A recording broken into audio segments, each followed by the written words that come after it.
We're back for another video in section 8.2. This is page 506, number 44, school vouchers.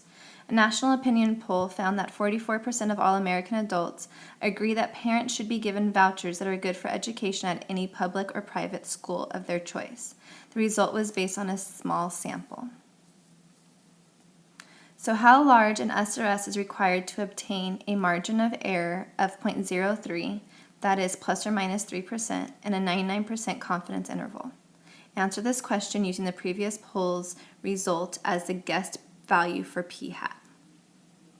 Okay, so we're referring to the margin of error, so again I'm going to go to my resource packet.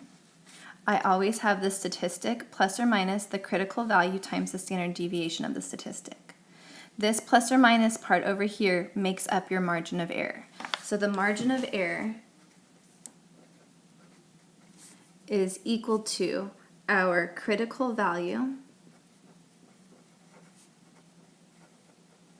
times our standard deviation.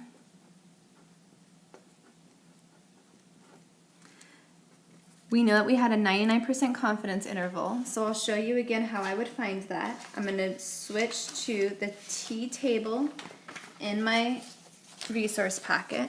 And I know this is a little different than what your book might tell you to do, but I do think it's the easiest way. 99% here on the very bottom. I look just above that and it says 2.576. So that's the critical value that I use, 2.576. Then it's time the standard deviation. Now I'm dealing with proportions. The standard deviations for proportions is again given to me in my resource packet. I don't have to memorize it. Square root of p times 1 minus p over n. Our p was given to us as 0.44.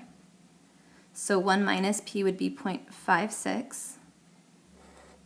Over n, I don't know what that is. But I do know that my margin of error is 0.03. So now this becomes an algebra problem that I need to solve. I have 0.03 equals 2.576 times all of that, and I'm doing my algebra. So I'm going to start off by dividing both sides by 2.576. So to save you a little bit on having to watch me write, here's the work as it goes through, dividing by 2.576 on both sides. After that I need to square both sides. After I've squared both sides, we are seeing this part here.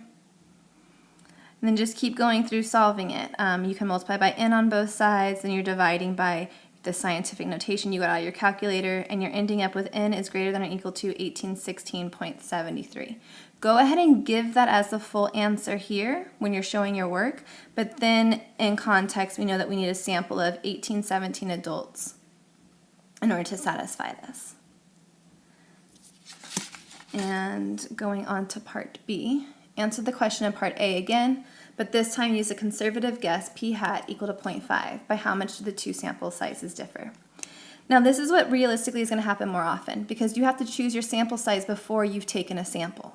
So because you don't know what the proportion is truly going to be, you use 0.5. It gives you the most conservative sample size that you need to take. Then once you've done that, you can take your sample size and make sure that everything works out fine. So we're going to go through the same exact math as before. Plugging in, this time we're using 0.5 instead. Go ahead and solve that through, and you get the sample size necessary.